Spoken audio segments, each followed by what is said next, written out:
सम्पूर्ण नमस्कार। यो सुन्नै पर्ने कुरा र बुझ्नै पर्ने कुरा र बुझिसकेपछि सबैमा सेयर गरेर चाहिँ सचेत पनि भइदिनु होला।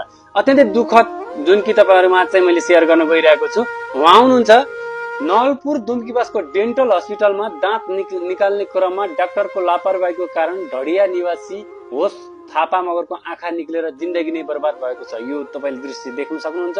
यो नवलपुर दुम्कीवासको हाम्रो छरछिमेकमा कुनै पनि व्यक्तिहरू बिरामी भयो भने तुरुन्त हस्पिटल लैन्छ र हस्पिटलमा लैसकेपछि डाक्टरलाई दोस्रो भगवानको रूपमा हामीले लिइन्छ, किनकि हामी चाहिँ त्यो फिल्ड सम्बन्धी त्यति जानकारी हुँदैन र उहाँहरूलाई विश्वास मानेर हामीले गरिन्छ। तर उहाँहरूले चाहिँ व्यापारको रूपमा चाहिँ कुनै पनि बिरामीलाई व्यापारको रूपमा लिइदिनु भएको छ। धेरै जुन कि कुनै पनि बिरामीलाई थोरै औषधि हुने ठाउँमा चाहिँ धेरै औषधि लेखिदिने, अनि त्यसपछि एक थोक चेक गर्नुपर्ने छ, अनेक थरी चेक गरेर चाहिँ धेरै पैसा असुल्ने र त्यो बिरामीको वास्तविक समस्या के हो त्यो नबुझिकिन गर्दिनाले कुनै पनि व्यक्ति कुनै पनि बिरामीले अकालमा ज्यान गुमाउनु परेको छ।